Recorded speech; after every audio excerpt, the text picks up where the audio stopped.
গৌরীশঙ্কর বাবু, আজকে ইলেকশন কমিশনের একজন মাইক্রো অবজারভারকে অভিযোগ উঠছে, ছবিতে দেখা যাচ্ছে তৃণমূলের এক কর্মী গুন্ডা ঠাস ঠাস করে চড় মারছে, ফর্ম ছিঁড়ে দেওয়া হচ্ছে, আগুন জ্বালিয়ে দেওয়া হচ্ছে, ফর্ম 7 জ্বালিয়ে দেওয়া হচ্ছে, বিডিও অফিস জ্বালিয়ে দেওয়া হচ্ছে, মারধর করা হচ্ছে বিরোধী পক্ষকে।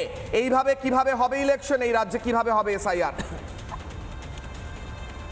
দেখুন, মাননীয় মুখ্যমন্ত্রী জেনে গেছেন যে তার পাশে মানুষ নেই, জনগণ নেই, তাই তিনি চাইছেন এখন থেকেই বিএলওদেরকে মারধর করে ভয়ের পরিবেশ তৈরি করো, বিজেপির হাত থেকে ফর্ম কেড়ে পুড়িয়ে দাও, জ্বালিয়ে দাও, বিজেপি নেতার গাড়ি ভাঙচুর করো, ব্লক অফিস ভাঙচুর করো, মহিলা বিএলওদের চুলের মুঠি ধরে নিয়ে বেড়াও।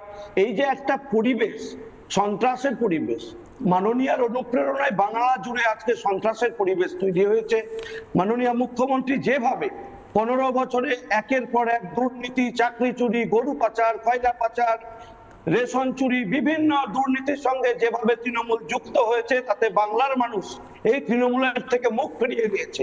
চতুর্থবারের জন্য মুখ্যমন্ত্রী হতে গেলে তাকে সন্ত্রাসের পরিবেশ তৈরি করতে হবে, তাই তিনি রক্ত নিয়ে খেলতে চাইছেন। খেলা হবে মানে কি?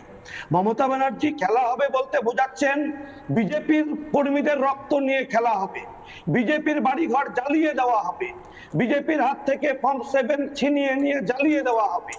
এই যে খেলা মমতা ব্যানার্জির নেতৃত্বে বাংলা জুড়ে চলছে, এই বাংলা জুড়ে চলছে বলে আজকে মনিরুল ফরাক্কাই ব্লক অফিস ভাঙচুর করেও রেহাই পেয়ে যায়। বাংলার মন্ত্রী আখরুজ্জামান মহিলা বিএলওকে চুলের মুঠি ধরে তাকে হুমকি দেয়। একের পর এক আজ আসানসোল, কুমারগঞ্জ, চাকুলিয়া, ফরাক্কা, চুচুড়া, মুর্শিদাবাদের লালবাগ, বিভিন্ন জায়গায় যেভাবে আজকে বিএলওরা আক্রান্ত হচ্ছে, বিজেপি কর্মীরা আক্রান্ত হচ্ছে, বিডিও স্টাফের আক্রান্ত হচ্ছে, তাতে করে বাংলায় এসআইআর সঠিকভাবে হবে না। মমতা ব্যানার্জি চাইছে অবৈধ ভোটারদের নাম থাক, মৃত ভোটারদের নাম থাকুক, একাধিক জায়গায় একটা ভোটারের নাম থাকুক, তবেই তৃণমূল জিততে পারবে। যদি সত্যিকারের শুদ্ধ ভোটার তালিকা হয়, যদি সত্যি একেবারে নির্বিঘ্নে ভোট হয়, যদি কোনো কারচুপি তৃণমূল করতে না পারে, তাহলে বাংলায় তৃণমূলের বিসর্জন 26-এ নিশ্চিত হয়ে গেছে। তাই মাননীয় আজকে পাগলের প্রলাপ বকছেন আর সব জায়গায় তার কর্মীদের নির্দেশ দিচ্ছেন রক্ত ঝরাও, ভয়ের পরিবেশ তৈরি করো, বিরোধী কর্মীদের ঘরে ঢুকিয়ে দাও। নানা ধরনের কন্টেন্ট দেখার জন্য লাইক করুন, শেয়ার করুন আমাদের ফেসবুক পেজ, সাবস্ক্রাইব করুন আমাদের ইউটিউব চ্যানেল। পাশাপাশি অন্যান্য ব্রেকিং নিউজের জন্য অবশ্যই চোখ রাখুন রিপাবলিক বাংলায়।